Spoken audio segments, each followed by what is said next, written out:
I've shown off quite a few knives from R.E.K.A.T with their rolling lock mechanism. This is a second generation of the lock in this Carnivore. And so the lock release is integrated into this little slider under the front scale, which is interacting with a little lever arm, which then turns the rolling lock pin, focus, right there. Focus. You can see that pin in the center there. It rolls back to unlock. It's interacting with a notch in the blade right there and drops in. But I don't think I've ever actually taken one apart, and at least not on camera. And it's a lot easier to just show you guys what's going on inside instead of always just trying to peek in between the liners there. So it's about time I took one of these apart on camera.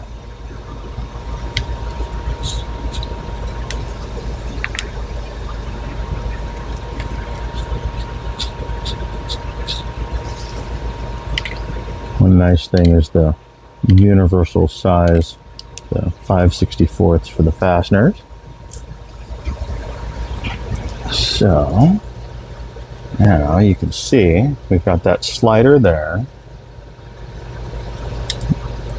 That has a little return spring, focus, little return spring right there. That is just sliding back and forth and pulling down, focus, on this arm right there. Now, if we take it apart a little bit further, I think this lifts off of the stop pin, or just the stop pin come out with it. Yeah. Let's just take this liner off. Come on. Yeah.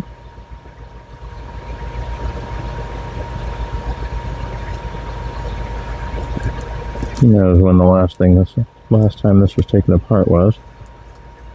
I may have never actually taken it apart yet. Alright. So now, focus. That little pin right there. Focus. I'm going to have to lock the focus here for a second. Hopefully I remember to unlock it. That is the heart of the rolling lock. That rolls back and allows that notch in the blade to come around, and then it sneaks in right behind it. Right about like so. What that gives you is you have full width of the tang lock engagement.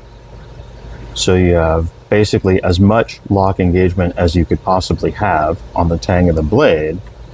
And then you also have that pin being supported by the entire circumference of that hole. So you would have to shear that hardened steel pin or somehow smush it out enough, along with smushing the base of the tang enough to allow it to bypass. I'm really confident the blade would snap before you defeated this lock mechanism. So yeah, there's not a ton to it. It's a very, very simple mechanism. Let's see if I can get it to actuate in here and actually show you guys what's going on. Let's see.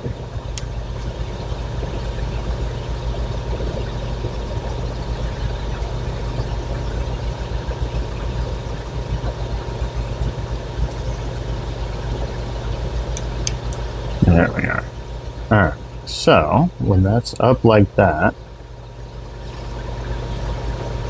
we are wedged in place behind the tang. Blade cannot move in the closed position. We roll that pin back, which frees the notch.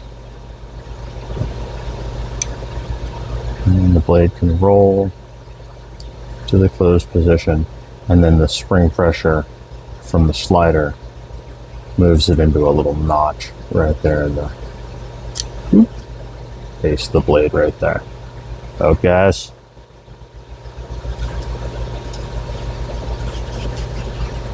Alright, I'm just going to have to apologize for the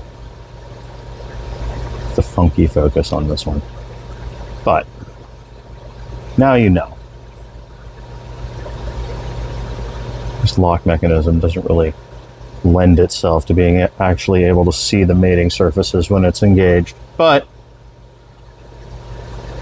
taking one apart on camera now, like I said, it's a very, very simple mechanism, but very ingenious and very robust. I've never seen any torture testing on one, but like I said, I feel like you'd probably snap the blade at like the thumb stud hole or possibly even at the pivot before you deformed both of those mating surfaces. So there you go.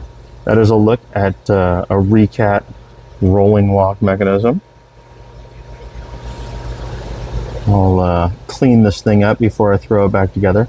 This was a special Blade Forums edition from, I want to say early 2000s, might have even been late 90s. Pretty cool piece. R.E.K.A.T knives are pretty obscure nowadays. You're probably going to pay $300 to $400 for one, depending on what model and what handle material and options and whatnot. But if you're into weird locks, you definitely need at least one example of this very cool rolling lock in the collection. So there you go.